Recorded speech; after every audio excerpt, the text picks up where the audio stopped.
Hello friends, आपके अपने YouTube channel ज्ञान की रफ्तार में आप सभी का स्वागत है। आज हम बायोलॉजी का 5वां प्रैक्टिस सेट करेंगे। पिछले वीडियोज में हमने 4 प्रैक्टिस सेट कर लिए हैं। यदि आपको उन प्रैक्टिस सेट को देखना है तो मैंने वीडियो के डिस्क्रिप्शन में लिंक दे दिया है, आप वहां पे जाके क्लिक करके उन प्रैक्टिस सेट को देख सकते हैं। यदि आप हमारे चैनल पर नए हैं तो चैनल को सब्सक्राइब कर दीजिएगा और बेल आइकन को प्रेस कर दीजिएगा ताकि आने वाले वीडियोज़ का नोटिफिकेशन आप लोगों को मिल सके। चलिए आज के प्रैक्टिस सेट 5 का हम पहला क्वेश्चन देखेंगे।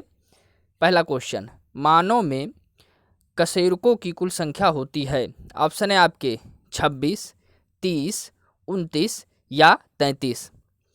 तो इसका जो सही आंसर है वह है आपका ऑप्शन नंबर डी, 33। दोस्तों, मनुष्य का जो कशेरुक दंड होता है उसमें 33 कशेरुकों से मिलकर वह बना होता है। मनुष्य की जो पृष्ठ सतह होती है यानी कि पिछला भाग जो होता है उसके मध्य में सिर से लेकर कमर तक एक लंबी मोटी एवं छड़ के समान एक अस्थि पाई जाती है जिसे कशेरुक दंड यानी अगर जो इंग्लिश में बात करें तो इसको हम वर्टेब्रल कॉलम कहते हैं। मैं एक इमेज लेके आया हूँ। इस इमेज में इस जो कशेरुक दंड है जिसको हम वर्टेब्रल कॉलम कहते हैं, इसको आप लोग ध्यान से देख सकते हैं। ये रहा है आपके पीछे का भाग, ये रहा आपका सर।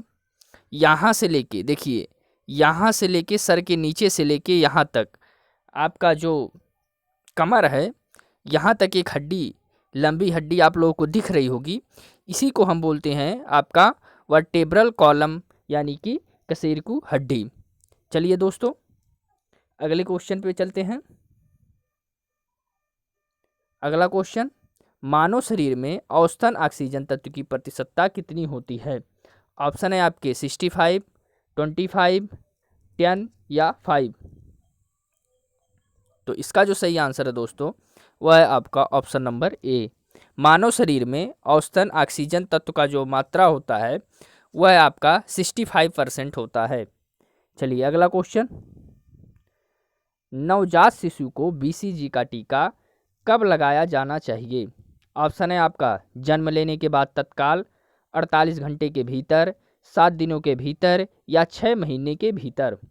तो इसका जो सही आंसर है आपका वह है आपका ऑप्शन नंबर ए, जन्म लेने के बाद तत्काल। BCG का फुल फॉर्म क्या है? Bacillus Calmette Guérin. क्या फुल फॉर्म है इसका? बैसिलस कालमेट, उसके बाद आपका ग्यूरिन। दोस्तों आपको मैं बता दूं कि जो आपका BCG का टीका होता है या तपेदिक या राज्यसमा जिसको आप टीबी बोलते हैं, इसके बचाव के लिए शिशु के जन्म के तुरंत बाद लगाया जाना चाहिए। यह टीका यदि जन्म के तुरंत बाद ना लगाया गया हो तो शिशु को जन्म से 12 माह के अंदर तक यह टीका लगा दिया जाना चाहिए। किंतु जन्म के बाद अगर जो जितना टाइम बीतता जाएगा उतना जो ये टीके का जो असर होता है वो कम होता हुआ चला जाता है। यदि जन्म के 12 माह के बाद अगर जो BCG का टीका लगाया जाता है तो इसका कोई फायदा नहीं मिल पाता है। चलिए अगला क्वेश्चन, ग्लाउकोमा या ग्लूकोमा निम्नलिखित में से किसका रोग है। ऑप्शन है आपका त्वचा, फेफड़े, जिगर या नेत्र। तो इसका जो सही आंसर है आपका वह है ऑप्शन नंबर डी, नेत्र। दोस्तों आपका जो ग्लाउकोमा या ग्लूकोमा है वह आपके नेत्र का रोग है। मैं आपको बता दूं कि आँखों में जो दबाव पड़ता है आपके, उसकी वजह से जो आपके ऑप्टिक नर्व होते हैं उनको बहुत नुकसान पहुंचता है, जिसकी वजह से धीरे धीरे आँखों की जो रोशनी होती है वो कम होने लगती है। इस स्थिति में ग्लूकोमा जो होता है, इस स्थिति को हम क्या कहेंगे? इसी स्थिति को हम ग्लूकोमा कहते हैं। ग्लूकोमा को आम भाषा में काला मोतिया के नाम से भी जाना जाता है। अगर सही समय पर इसकी जांच ना करवाई जाए तो इसकी वजह से मरीज की आंखों की रोशनी भी जा सकती है। चलिए अगले क्वेश्चन पर चलते हैं। अगला क्वेश्चन, इससे पहले मैं एक इमेज लेके आया हूँ। इस इमेज के माध्यम से भी आप लोगों को मैं बता दूँ। ये देखिए, इस इमेज में दिखाया गया है जब किसी को ग्लूकोमा होता है तो इस प्रकार से उनकी आंखें दिखाई देती हैं।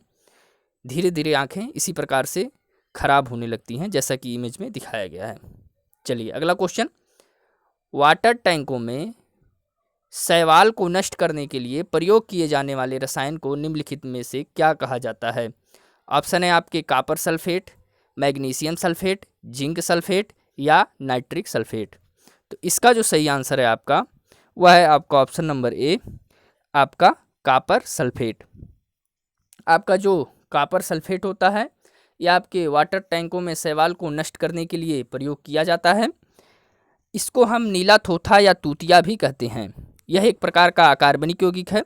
इसका जो रासायनिक सूत्र होता है वह होता है आपका CuSO4। इसे क्यूप्रिक सल्फेट भी कहते हैं।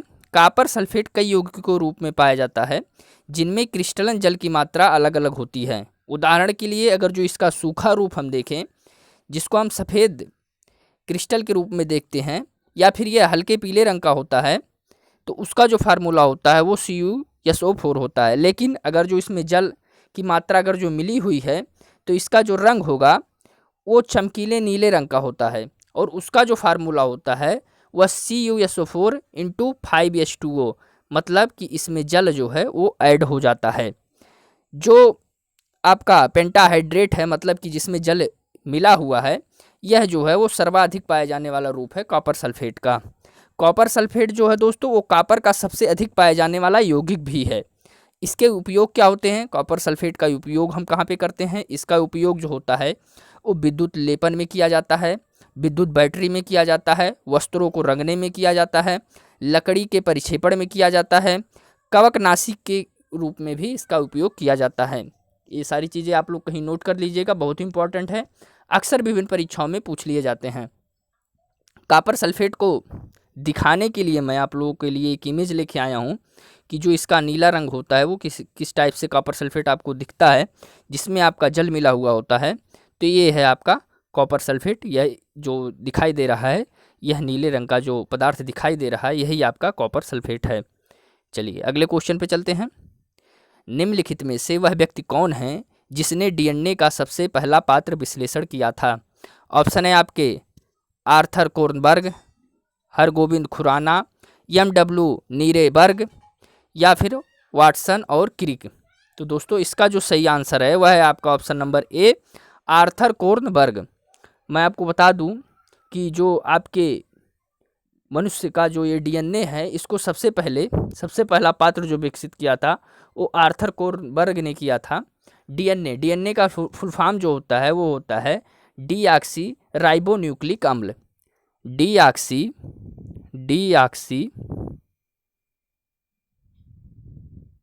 राइबो न्यूक्लिक, आप अम्ल कहें या एसिड कहें, डीऑक्सी राइबोन्यूक्लिक एसिड या अम्ल।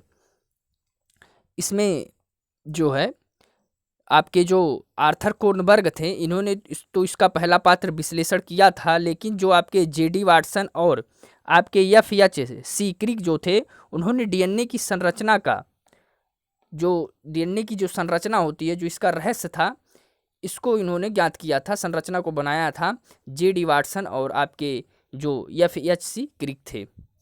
चलिए अगला क्वेश्चन को अगले क्वेश्चन पे जाने से पहले मैं एक बार DNA के बारे में और जानकारी आप लोगों को दे रहा हूँ। आप लोग ध्यान दीजिए इस पर, मैं इमेज भी लेके आया हूँ, यहाँ पे ध्यान दीजिए। ये देखिए ये इमेज है आपके DNA का। पहले मैं इसके बारे में कुछ बता दे रहा हूँ। DNA जो होता है वो जीवित कोशिकाओं के गुणसूत्रों में पाए जाने वाला तंतुनुमा अणु होता है। इसमें जो होते हैं वो आनुवांशिक जो आपके लक्षण होते हैं वो इसमें भरे हुए होते हैं। DNA अणु की संरचना जो होती है वो घुमावदार सीढ़ी की तरह होती है, जैसा कि इमेज में दिखाया गया है। ये देखिए ये घुमावदार संरचना आपके इमेज में दिखाई गई है। जो आपका DNA का एक अणु होता है वो चार अलग अलग वस्तुओं से बना होता है, जिन्हें आप क्या कहते हैं? न्यूक्लियोटाइड कहते हैं। और जो आपका ये न्यूक्लियोटाइड होता है ये एक नाइट्रोजन युक्त वस्तु होता है। और जो ये न्यूक्लियोटाइड आपका है यह चार पार्ट में डिवाइड होता है। उन चारों पार्टों में जो ये डिवाइड होता है उनके नाम आपके कुछ इस प्रकार हैं। आपका है एडेनिन, ग्वानिन, थाइमिन और साइटोसिन।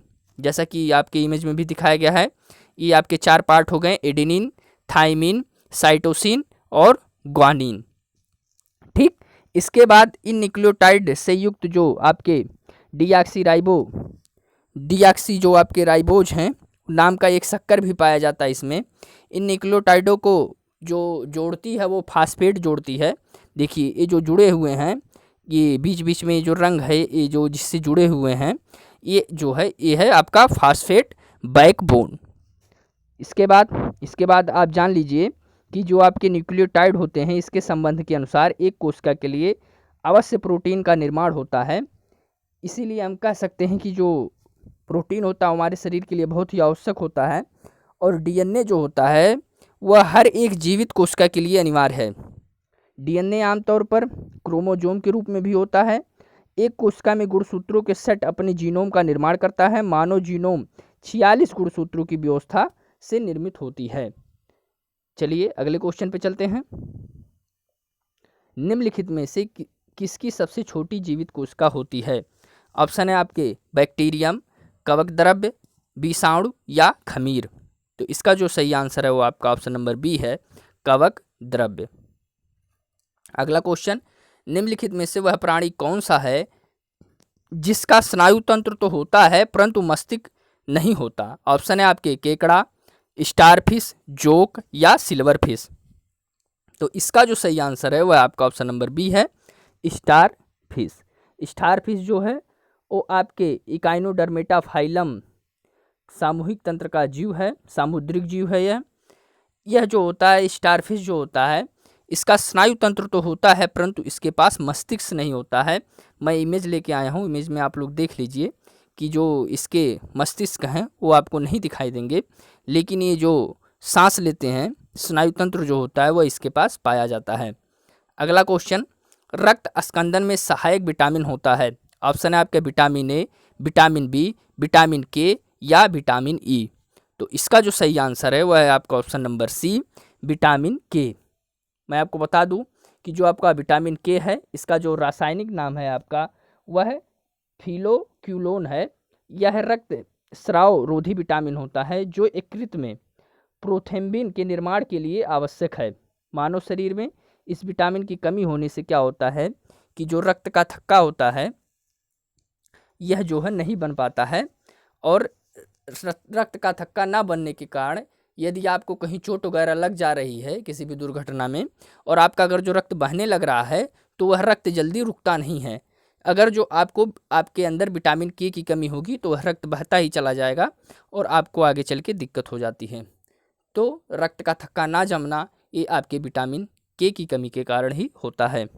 चलिए अगला क्वेश्चन, बहुत अधिक ऊंचाई पर मनुष्य की लाल रुधिर कणिकाओं, ऑप्शन है आपका का आकार बढ़ जाता है, का आकार छोटा हो जाता है, की संख्या बढ़ जाती है, की संख्या घट जाती है।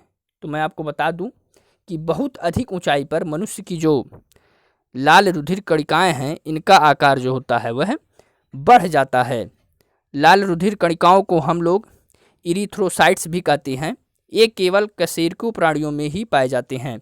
इसमें होमोग्लोबिन नामक एक प्रोटीन रंजक भी होता है। बात करें ब्लड की तो मैं बता दूं आपको कि जो आपका ब्लड होता है वो दो पार्ट से मिलकर बना हुआ होता है। एक होते हैं आपके प्लाज्मा, और दूसरा जो होता है वो आपका होता है सेल यानी कि कोशिका। अब जो आपके सेल होते हैं ये 3 पार्ट में डिवाइड हो जाते हैं। पहला आपका हो जाता है क्या, आपका हो जाता है आरबीसी, दूसरा हो जाता है आपका डब्ल्यूबीसी और तीसरा जो हो जाता है वो आपका हो जाता है प्लेटलेट्स। मतलब ब्लड 2 प्रकार से मिलके ब्लड जो होते हैं आपके वो 2 चीज़ों से मिलके बनते हैं, एक प्लाज्मा दूसरा सेल। प्लाज्मा अलग होता है, जो सेल होते हैं वो 3 टाइप के हो जाते हैं। फिर 3 कैटेगरी हो जाती है सेल में, आरबीसी, डब्ल्यूबीसी और आपका प्लेटलेट्स। जो आपका प्लाज्मा होता है आपके ब्लड में इसका योगदान जो होता है वो 55% होता है और जो आपके ये सेल हैं आपके ब्लड में इनका योगदान जो होता है वो आपका 45% होता है। उम्मीद है दोस्तों कि ये वीडियो आप लोगों को पसंद आया होगा। यदि वीडियो पसंद आया है तो वीडियो को लाइक कर दीजिएगा। यदि आप हमारे चैनल पर नए होंगे तो आप वीडियो को सब्सक्राइब कर दीजिएगा और बेल आइकन को प्रेस कर दीजिएगा ताकि आने वाले वीडियोज़ का नोटिफिकेशन आप लोगों को मिल सके। यदि आपको ये जो मैं वीडियो लाया हूँ बायोलॉजी के प्रैक्टिस सेट का, इसका PDF चाहिए जो मैं क्वेश्चन करवा रहा हूँ, तो आप मेरे टेलीग्राम चैनल ज्ञान की रफ्तार विद धीरज पांडे पे जुड़ सकते हैं और वहाँ पर इस वीडियो का जो PDF हुआ आप प्राप्त कर सकते हैं। धन्यवाद।